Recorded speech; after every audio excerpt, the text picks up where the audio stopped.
I came home from my hospital shift expecting to hear about cake and party games. Instead, my daughter stepped out with tears in her eyes and chunks of her hair missing, jagged, uneven, like someone let a blindfolded toddler go wild with garden shears. And then she whispered the words that still make my skin crawl. They held me down, my own mother, my sister, laughing while she cried. And the worst part, they said it was just hair. Well, what came next wasn't just justice, it was the beginning of a reckoning. I picked up the extra shifts because I wanted to make her feel special, just once. Grace had been talking about her cousin Bella's birthday party for weeks. She even saved her own allowance to buy glitter tape for the gift she wrapped herself. But what really mattered to her was the hair. Her hair was her pride, soft, carefully brushed braided into a side-swept crown with little pearl pins. She'd begged me, "Please don't take me to the strip mall salon. I want it to be real this time." So I canceled my massage, picked up a double, and handed her $120 to feel beautiful. She sat in that salon chair, glowing, chatting with the stylist, asking about curl patterns, and if Bella would like it. "She'll love it," I told her. God, I actually believe that. When I dropped Grace off, she kissed me goodbye and said, "Thanks for everything, Mom." I watched her skip up the walkway, her little gift bag bouncing by her side. I wish I'd trusted my gut. That night something felt off, not panic, not even dread, just that strange quiet tightness in your chest when you know something isn't right. The front door opened, and the girl who stepped out wasn't the same one I'd kissed goodbye. Her hair was gone. I froze. My brain didn't register what I was seeing.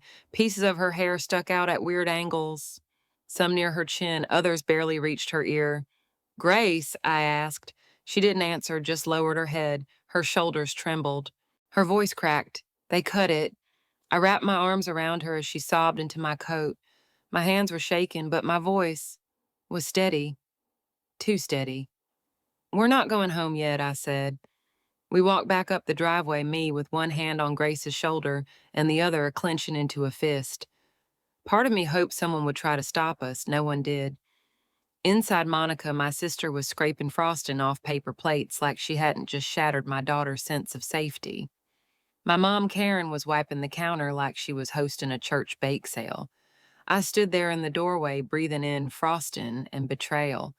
What happened to my daughter's hair? Monica didn't even blink. She wouldn't tie it up, so we cut it. "You what?" I blinked. She was being difficult, she added without shame. Karen chimed in. "We gave her a choice." I repeated, "A choice." My voice rose an octave. "You told an 11-year-old to do something she didn't want to do, and when she said no, you punished her." "It's just hair," Monica muttered. "No, it's not." That's when Bella, still wearing her birthday crown, peeked from the hallway and sniffled. She made me feel ugly. I turned toward her. "So, you punished Grace for existing, for showing up with a hairstyle you didn't like." "She was showing off," Monica snapped. "You parade your daughter around like she's royalty while the rest of us live in reality." I stared at them, these women who raised me, and all I saw were high school bullies and aging skin. "This wasn't about a ponytail," I said. "This was about control." No one answered, so I turned and left. Grace was waiting outside, sitting on the front steps. She looked up and asked, "Can we go home now?" "We are," I said. Halfway to the car, she whispered, "Do you think it can be fixed?" I paused. "We'll make it beautiful again," I told her. "I promise." And the worst part, she still believed me. She still believed that things could be made right. That night, I tucked her into bed. She didn't say much, just curled into herself like a hurt animal. As I turned off the light, she mumbled, "Don't let them near me again." And I swore I wouldn't, but I had no idea just how far they'd already gone. The next morning, I was pouring tea when Grace said it like she was talking about the weather. They held me down. I froze, my hand tightened around the handle of the teapot. I turned to her slowly. "They held me down," she repeated, still staring at the table. Her voice was flat, hollow, not dramatic, not teary, just empty. Monica pushed me into the chair. "Grandma told me to stop making a scene." And then they cut it. Her fingers tugged at the frayed edge of her hoodie sleeve. They were laughing. My chest tightened. "Wait, who held you, Aunt Monica and Grandma?" "Grandpa was on the couch. He said I needed to be humbled." I blinked, trying to breathe through the rush of heat in my head. They laughed. She nodded. Connor was filming it. Bella was yelling, "Get the front too," like it was funny, like I was some YouTube prank. I sat down because if I didn't, I was going to throw the teapot across the room. They filmed it. I asked, barely recognizing my own voice. Yeah, Connor had his tablet. He was right in my face. She blinked. I think he sent it to their group chat. I don't even know what group chat. I could feel something in me snap, not all at once, quietly, precisely like a steel cable, giving way strand by strand. Grace, I paused. What they did wasn't just mean, it was illegal. She looked up slowly, her lip quivered. Really, yes. They touched you without permission. They restrained you. They cut your hair while you were crying. That's assault. She looked back down. I felt like it. That's because it was. I leaned forward. Do you want to report it? She hesitated, picked at her sleeve, then nodded. Yeah, let's do it. I'll need proof, I said gently. She tilted her head. Connor filmed it. I stared at her. You think he still has it? She shrugged. He was proud of it.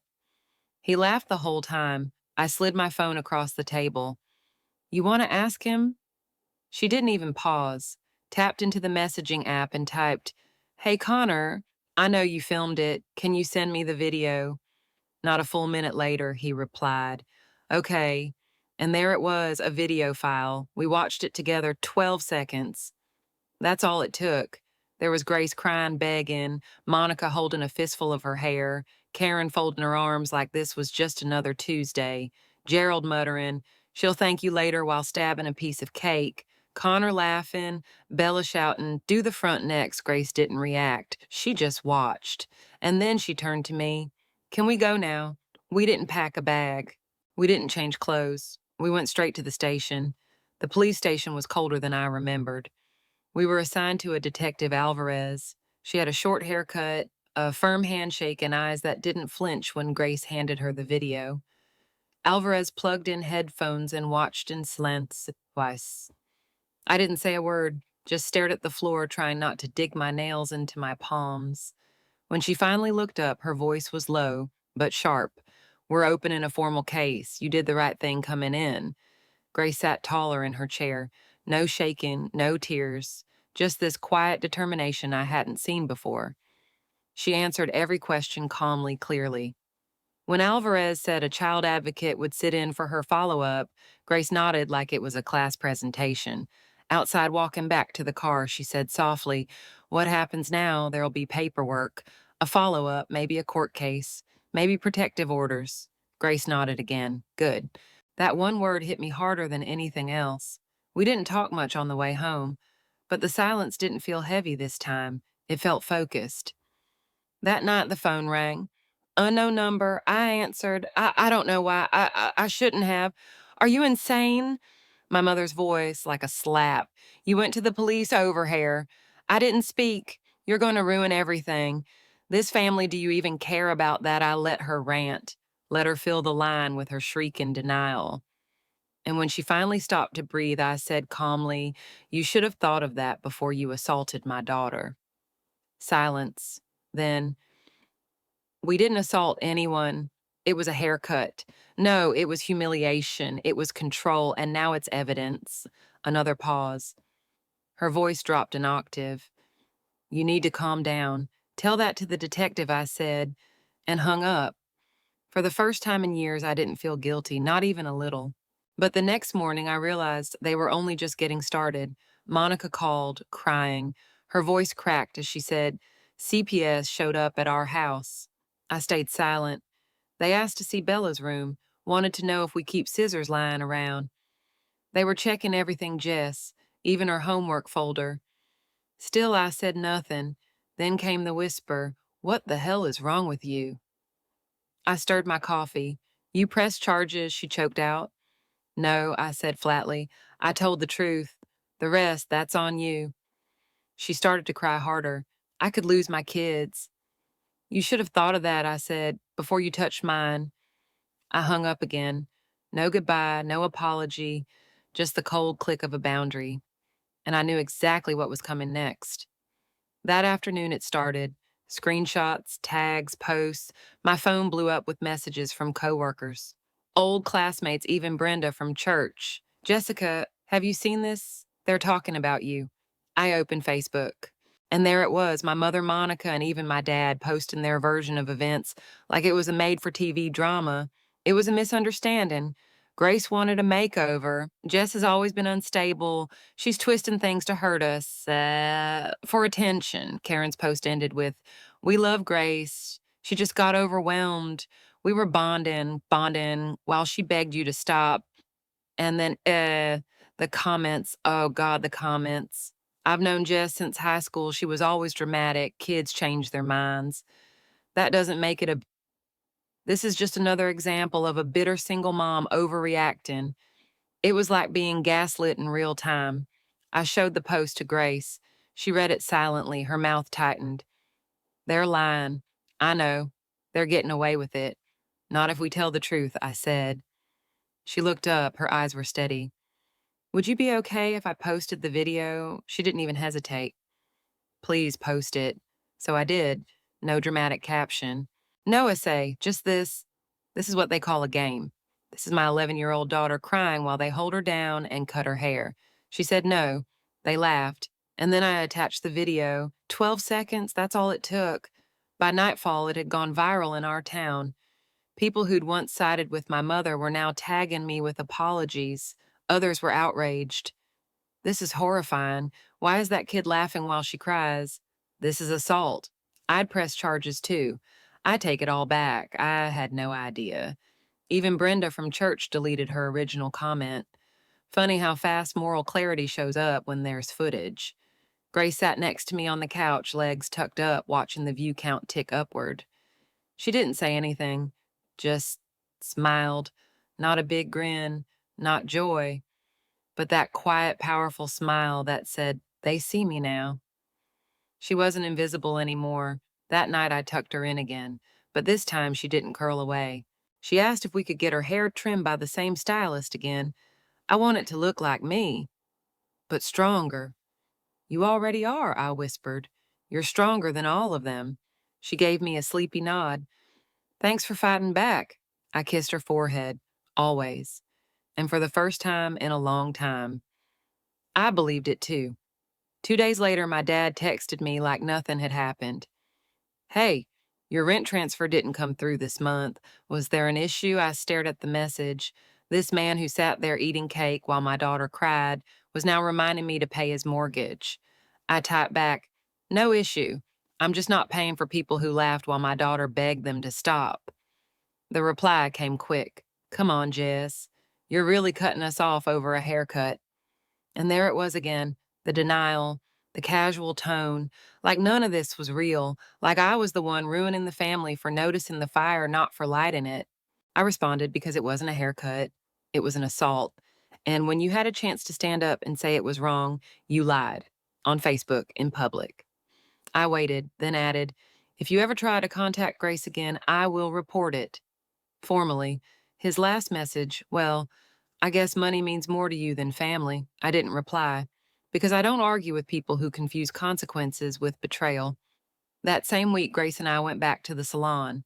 I booked a stylist I trusted, a woman named Simone, who specialized in working with trauma survivors. She didn't say things like, let's fix it. She said, let's make this yours. Grace sat in the chair while Simone gently sectioned her hair. They talked about books, art, her favorite science class, and slowly, inch by inch, her confidence came back.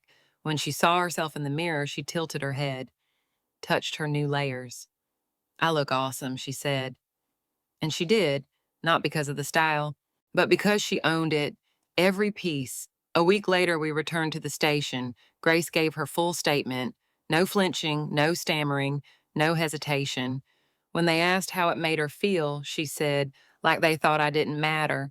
When they asked why she was reporting it, she said, because I do. I sat there beside her, my hands clasped in my lap, silent, proud. She was reclaiming something I didn't even know had been taken. Afterward in the car, I asked, do you ever want to see them again? She didn't even look up from her phone. No, never. I nodded. Then you won't, and I meant it. She gets to choose who's in her life now and who's not. That night, I watched her fall asleep with her headphones on a sketchbook in her lap and no tears on her pillow. It hit me then this wasn't just about hair, it was about power, voice, choice. They took that from me when I was young, but not from her. Never again. A month later, the case went through. No one went to jail, not that I expected them to, but justice has many forms. And this time, it had teeth. Monica, Karen, and Gerald were each convicted of misdemeanor assault. They all had to pay fines. They all now had a criminal record, but Monica, she got hit hardest. The judge ordered a full parenting course. CPS would be monitoring her household for at least a year. I heard from a mutual friend that her husband Tyler threatened to leave. Their beach trip was canceled. Bella wasn't allowed to go to cheer camp. Apparently, the stress was eating them alive. And you know what? I didn't feel bad, not even a little. They didn't care when my daughter was crying, so I owe them nothing now. Grace still doesn't want to see them, and I don't push her. Not at birthdays, not at school plays, not even when Karen tried to mail a forgiveness card with a $20 bill taped inside. I shredded it. Grace asked me one night, "Would you have done this for you?" When you were little, I swallowed. "No," I said. "But I should have." She nodded. "I'm glad you did it for me." And that God that undid me, I excused myself to the hallway just to cry. Quiet, grateful tears, because something broke in our family, something ancient, and for once, I didn't tape it back together. I let it break, and then I built something new for her. People still talk, of course. Some say I overreacted, that I should have kept it in the family, that it was just hair. But those people didn't see my daughter's face that day, didn't hear her whisper. They held me down with no tears left to cry, didn't watch her curl into herself like she wanted to disappear. And they sure as hell didn't see her walk into that salon weeks later with her head high and her heart intact. Justice doesn't always come with handcuffs. Sometimes, justice looks like a girl finally realizing she matters. And I'll protect that truth with everything I have, always. So that's what happened. That's how my own mother, father, and sister showed me exactly who they were and how my daughter showed me exactly who I needed to be. I used to think silence kept families together, that if I just let it go, that things would smooth out, that forgiveness meant forgetting, but not anymore. Grace taught me that real love draws lines, that protection isn't passive, that sometimes the bravest thing you can do is stand in the middle of a storm and not back down. She doesn't ask about them anymore. She doesn't have nightmares. She's doing art again, laughing again. The healing isn't loud, but it's steady. And if you ask me whether I went too far, I don't think I went far enough. Because if they were willing to hold down a child over jealousy, what else would they have done later if no one had said enough? What would you have done in my shoes?